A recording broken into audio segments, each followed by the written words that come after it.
Hello everyone, this is Manisha Vimal और आज हम पढ़ेंगे सैल अथवा रॉक्स। सैल या चट्टान खनिजों के मिश्रण से बना पदार्थ है। कैसा पदार्थ है? खनिजों के मिश्रण से बना पदार्थ है।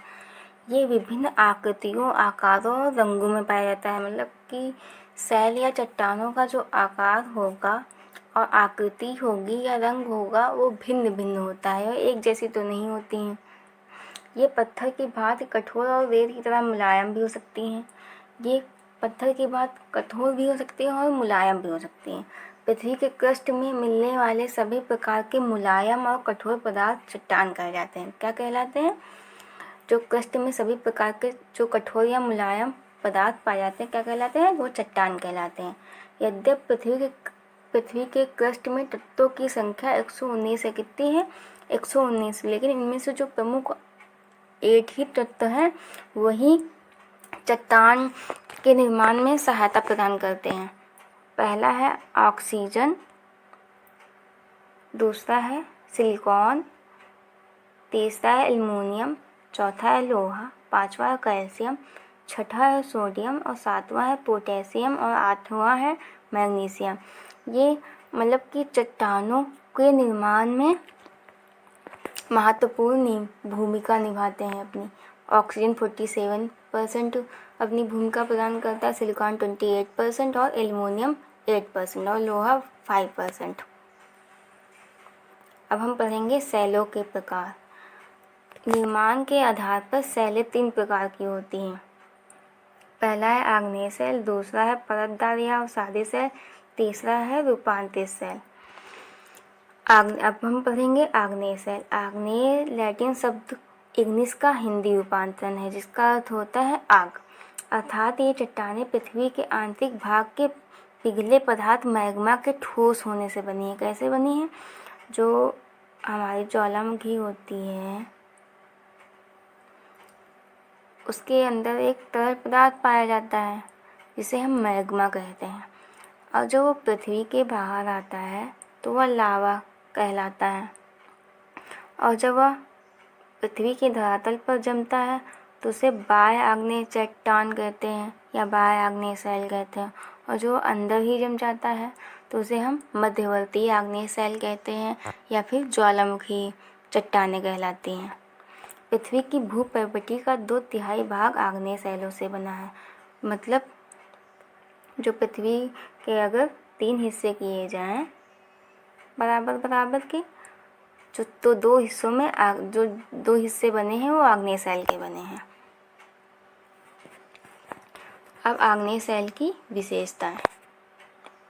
ये सैलें कठोर होती हैं क्योंकि लावा से बनी होती हैं तो कठोर तो होंगी ही, और इनका अपरदन कम होता है। मतलब ये कटती भटती नहीं है, टूटती उठती ज़्यादा नहीं है। ये रवेदार और दानेदार होती हैं। कैसी होती हैं? रवेदार और दानेदार। इन सैलों में परतें नहीं पाई जाती हैं, जीवाश्म भी नहीं पाए जाते हैं इनमें। इन सैलों में सोना, चांदी, अभ्रक आदि खनिज पदार्थ पाए जाते हैं। क्या पाया जाता है? सोना, चांदी, अभ्रक जैसे मूल्यवान पदार्थ पाए जाते हैं। और आग्नेय सैल के उदाहरण हैं डायोराइट। क्या है? ग्रेनाइट, गैब्रो, बेसाल्ट और डायोराइट। अब हम पढ़ेंगे परतदार या अवसादी सैल, जिसे इंग्लिश में सेडिमेंट्री रॉक्स भी बोलते हैं। ये चट्टानें जल, वायु, हिम आदि द्वारा लाए कणों या अवसादों के जमने से बनती है। जब पानी, वायु या हिम द्वारा जो अवसाद, कूड़ा करकट या कण लाया जाता है, जब वो जम जाता है तब उन्हें परतदार या अवसादी सैल कहते हैं। इनमें रवे नहीं होते हैं बल्कि ये अवसादों की परतें दृष्टिगोचर होती हैं। मतलब इनमें परतें समझ में आती हैं, इसलिए इन्हें अवसादी या परतदार चट्टान कहते हैं क्योंकि इनमें परतें समझ में आती हैं। परतदार चट्टानें झीलों, सागरों और नदियों में अवसादों के जमा होने से बनती हैं। कैसे बनती हैं? झीलों, सागरों और नदियों में अवसादों के जमा होने से बनती हैं। धरातल पर लगभग 75% अवसादी चट्टानें अपने अपने अवसादों के अनुसार भिन्न भिन्न प्रकार की होती हैं। धरातल के 3/4 भाग में परतदार सैलें पाई जाती हैं। अगर हम पृथ्वी के 4 हिस्से करें बराबर तो 3 हिस्सों में ये परतदार चट्टानें पाई जाती हैं। और परतदार चट्टानों के प्रमुख उदाहरण हैं बलुआ पत्थर, स्लेट, चूना का पत्थर, कोयला, खड़िया मिट्टी आदि। महत्वपूर्ण बिंदु, अवसादी चट्टानों का निर्माण जल में घुले रासायनिक पदार्थों से भी होता है और वनस्पति, जीव जंतु आदि के दब जाने से बनी चट्टानें कार्बनिक चट्टानें कहलाती हैं। क्या कहलाती हैं? जब वनस्पति और जीव जंतु दब जाएंगे तो जो चट्टानें बनेंगी उन्हें हम कार्बनिक चट्टानें कहते हैं। देखिए, ये समुद्र तल के अंदर का व्यू है और यहाँ पे प्रत्येक परत नज़र आ रही है, इसलिए इन्हें हम, जैसे ये कंकड़ की परत नज़र आ रही है, ये रेत की, ये चीका की, ये जीवावशेष की, इसीलिए इन्हें हम परतदार चट्टानें कहते हैं। ये परतदार चट्टानों के उदाहरण हो गए चाकिया, खड़िया मिट्टी, ये बलुआ पत्थर। परतदार शैलों की विशेषताएं, इनमें परतें पाई जाती हैं परंतु ये शैलें रवेदार, मतलब ये दानेदार नहीं होती। ये शैलें मुलायम होती है, जैसे चीका और पंख मुलायम होता है, लेकिन कुछ चट्टानें कठोर भी होती हैं, जैसे बलुआ पत्थर।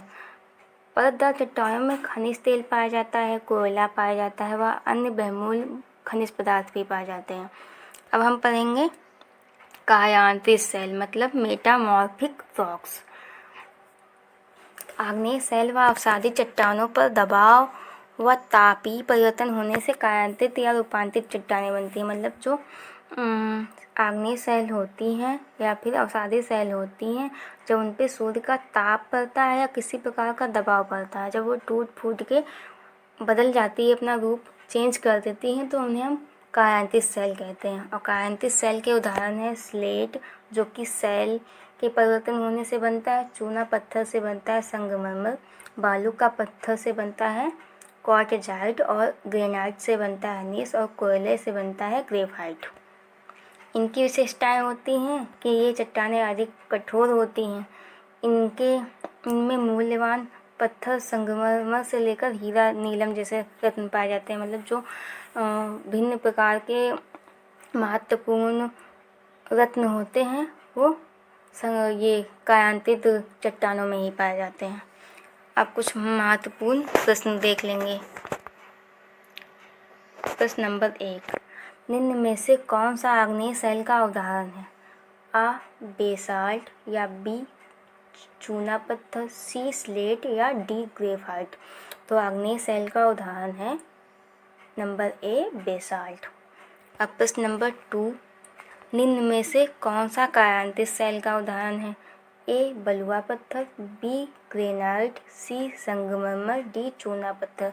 तो कायांतित शैल का उदाहरण है संगमरमर, जो कि चूना पत्थर के परिवर्तन से बनता है। अब प्रश्न नंबर 3 देख लेंगे।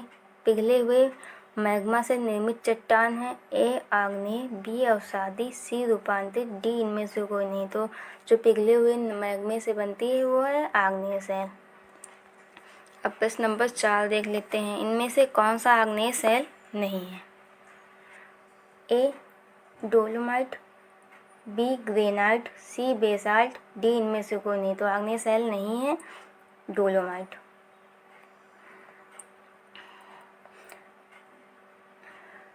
संगमरमर किसकी एक कायांतित चट्टान है? ए सैंडस्टोन, बी चूने का पत्थर, सी ग्रेनाइट, या डी मिट्टी। तो संगमरमर किसकी एक कायांतित चट्टान है? चूने का पत्थर की। तो बी ऑप्शन सही होगा। प्रश्न नंबर 6, मैग्मा के ठंडे होकर घनीभूत हो जाने पर किस प्रकार की शैलों का निर्माण होता है? तो जैसा कि हमने बताया था पहले ही, ए कायांतित शैल, बी अवसादी शैल, सी आग्नेय शैल, डी हेलाइट शैल। तो सी आग्नेय शैलों का निर्माण होता है। प्रश्न नंबर 7, ग्रेनाइट किस प्रकार की शैल है? ए कायांतित, बी अवसादी, सी आग्नेय, डी हेलाइटाइट। तो ग्रेनाइट जो है आग्नेय शैल का उदाहरण है। प्रश्न नंबर 8, संगमरमर किस प्रकार की शैल है? संगमरमर किस प्रकार की शैल है? ए कायांतित है, बी आग्नेय है, सी अवसादी है, डी हेलाइटाइट है। तो संगमरमर जो है वो कायांतित का उदाहरण है। इनमें से कौन सी अवसादी शैल है? ए शैल, बी ग्रेनाइट, सी स्लेट, डी संगमरमर। तो इसमें से ए जो है वो अवसादी शैल है। अगर पसंद आए तो लाइक, सब्सक्राइब और शेयर करें। Thank you.